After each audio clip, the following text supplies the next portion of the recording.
Baiklah, kali ini saya akan mereview buku Sapiens dari Yuval Noah Harari.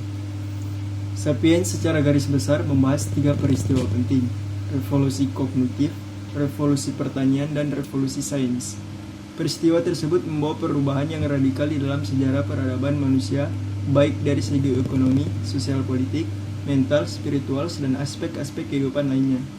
Namun, Homo sapiens bukanlah satu-satunya makhluk yang merasakan dampak dari peristiwa-peristiwa tersebut. Makhluk lain yang hidup bersama Homo sapiens turut merasakan dampak besarnya. Pada awal kelahiran sampai dengan 10.000 tahun yang lalu, Homo sapiens merupakan makhluk yang signifikan. Ia berperan sama besarnya dengan banyak makhluk-makhluk lain dalam kehidupan bumi. Banyak orang berpendapat bahwa sapiens mencapai dominasinya karena ia memiliki kemampuan untuk bekerja sama.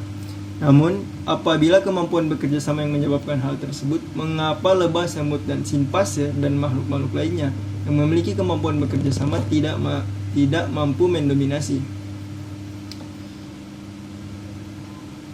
Simpase memang mampu bekerja sama, namun ia hanya mampu bekerja sama dalam skala kecil. Dalam kondisi alami, satu kawanan simpase biasanya terdiri dari hanya sekitar 20 sampai 50 individu. Lebah mampu bekerja sama dalam skala besar, namun lebah tidak mampu bekerja secara fleksibel. Lebah tidak memiliki kemampuan merubah tatanan sosialnya secara mandiri. Kemampuan manusia untuk menciptakan dan mempercayai secara kolektif tatanan yang diimajinasikan, imagine order, adalah kunci untuk melakukan hal tersebut.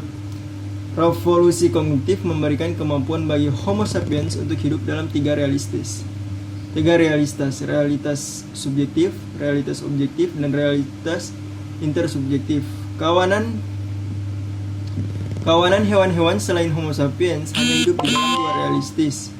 Hewan lain bisa merasakan sensasi kebahagiaan, kesedihan, dan kenikmatan dalam dirinya. Hewan lain juga bisa menggambarkan apa yang ditangkap oleh indera realitas objektif. Namun hewan lain tidak mampu menciptakan, apalagi mempercayai secara kolektif hal-hal yang tidak mempunyai inisiatif objektif seperti ideologi, agama negara, bahkan uang. Revolusi pertanian yang terjadi sekitar 12.000 tahun yang lalu meneguhkan dominasi sapiens atas makhluk-makhluk lainnya.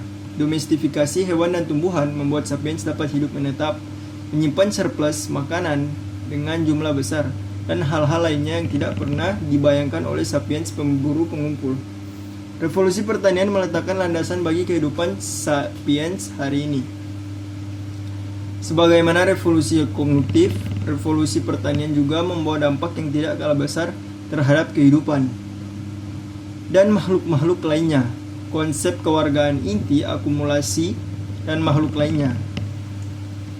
Konsep ini sekitar 500 tahun yang lalu, revolusi sains hadir dalam peradaban manusia. Revolusi ini menyebabkan tumbuhnya populasi manusia dan pertumbuhan ekonomi secara signifikan dalam waktu yang amat cepat. Tahun 1500 ada sekitar 500 juta Homo sapiens di seluruh dunia ini. Ada 7 miliar. Perkawinan antar pengakuan ketidakadilan manusia dan investasi dalam penelitian sains merupakan kunci bagi perkembangan teknologi dan ekonomi yang kita nikmati saat ini. Kedua hal itulah yang mengantarkan kita ke bulan, menjelajahi seluruh permukaan bumi, menciptakan komputer, smartphone, dan perkembangan teknologi lainnya yang tidak pernah dibayangkan oleh sapiens abad pertengahan.